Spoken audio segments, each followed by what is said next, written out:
দিয়ে দেন। আল্লাহ তাআলা বলে তোমার জামার টিকিট অনেক দূরে, অনেক পরে আসবে, এদের জামার অনেক পরে, এবং এর কিছু বৈশিষ্ট্য আছে, এই জন্য গর্ব করতেছে। এরা বিশেষ নবীর জন্য রাখছে, শেষ নবীর জন্য রাখছে। সুবহানাল্লাহ বলবেন না? আমাদের বৈশিষ্ট্য ও রূপ জগৎ থেকে আমরা মানতে বলা যায়। মুসা আলাইহিস সালামের তৃপ্তি হয় নাই কথা। মুসা আলাইহিস সালাম বলছেন আল্লাহ এদের সাথে কথা বলার সুযোগ করে, এদের সাথে কথা বলা কি করেন? আল্লাহ তাআলা ঠিক আছে কথা বলেন। মুসা আলাইহিস সালাম ডাক দিলেন, ডাক দেওয়ার সাথে সাথে উম্মতে মুহাম্মদ একসাথে সালামের উত্তর দেওয়া বলতেছে লাব্বাইক ইয়া কালিমাল্লাহ। মুসা আলাইহিস সালাম আমরা উপস্থিত আছি, কথা শুনে আরো প্রবল হয়ে গেছে মুসা আলাইহিস সালাম। অনেক কি করলো আল্লাহর কাছে আবদার করলো উম্মত নেওয়ার জন্য, আল্লাহ তাআলা শেষ নবীর জন্য। ঈসা আলাইহিস সালাম আল্লাহর কাছে আবদার করছে, দেখি কি হয়ে গেছে, আকৃষ্ট হয়ে গেছে। এই উম্মতের বৈশিষ্ট্য দেখি নূরানি, এরা রূপটাও নূরানি। আল্লাহ কে মানে, এরা নবী কে মানে, যত সম্ভব অন্তর দিয়ে চেষ্টা করে, তেরা যাচ্ছে না। এটা ঈসা আলাইহিস সালাম আকৃষ্ট হয়ে গেল। মুসা ঈসা আলাইহিস সালামকে একই কথা বলছে, আপনার জামানা পরে আসবে, আপনার জামানা পরে আসবে। এই উন্নত হিসেবে আপনার নাম অনেক পরে আসে। বারবার বলার পর ঈসা আলাইহিস সালাম বারবার বলছে আল্লাহ এদের সাথে সাথে সুযোগ করবে, কথাবার্তা বলবে, এদের মাঝখানে আমাকে নিয়ে আমাকে কি করেন অন্তর্ভুক্ত করে। আল্লাহ তাআলা এই দোয়া কবুল করলেন।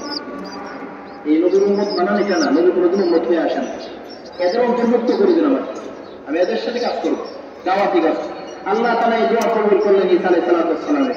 ঈসা আলাইহিস সালাম মারা যান নাই, আল্লাহ তাআলা জীবিত অবস্থায় আপনার উঠায় নিয়েছে। ইহুদিরা মারতে আসছে, আল্লাহ তাআলা অন্য ব্যক্তিকে ঈসা আলাইহিস সালামের সাদৃশ্য করে ওরা শোয়া আসছে, মারা শেষ, ওই ব্যক্তি নাই, ঈসা আলাইহিস সালাম উপরে উঠে গেছে, গেলে তাদের রূপে তারা মেরে ফেলছে। কিয়ামতের পূর্ব মুহূর্ত দিয়ে দাজ্জাল যখন আসবে, দাজ্জালের ফিতনা ভয়াবহ ফিতনা হবে।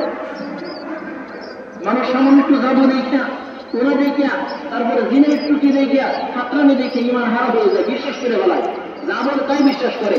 ফকির কবিরাজ যারা জিন্নাত কুফরি করে, এর চুরি মেরে আগুন জ্বলায় দেয়, এরা পানির উপরে চলে যায়, জিন্নাতের সহযোগিতায়। এটা দেখে মানুষ ইমান হারা হয়ে যায়। আর দাজ্জাল এমন বড় ফিতনাবাজ হবে যে তার মাথা খেতাকে জিন্দা সৃষ্টি করবে, কবর থেকে জিন্দা তুলবে।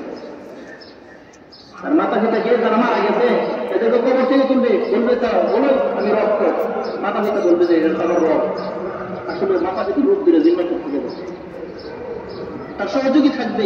এমন ফিতনা ফাসাদ হবে, এই ফিতনা ফাসাদের সময় দাজ্জালের বংশ হয়ে যাবে অনেক বিস্তৃত, হয়ে যাবে, দাজ্জালকে কেউ কি করতে পারবে না, খতম করতে পারবে না। ঈসা আলাইহিস সালাম তখন কি করবেন, এই জমানায় দাজ্জালকে ধ্বংস করার জন্য, হত্যা করার জন্য আল্লাহ আসমান থেকে নিচে নামাবেন।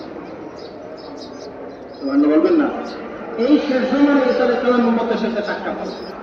আমাদের আগের থেকে জানি, আমরা আগের থেকে নবীকে মহব্বত করি, আমরা আগের থেকে ধার্মিক, আমার আগের থেকে নুরানি।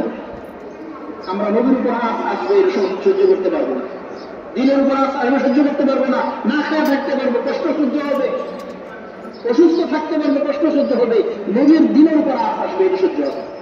এই জন্য ইমানের দায়িত্ব নিয়ে কালকে ইনশাআল্লাহ সকলেই আপনার কাছে আজকে এটাই সম্পর্কে আলোচনা।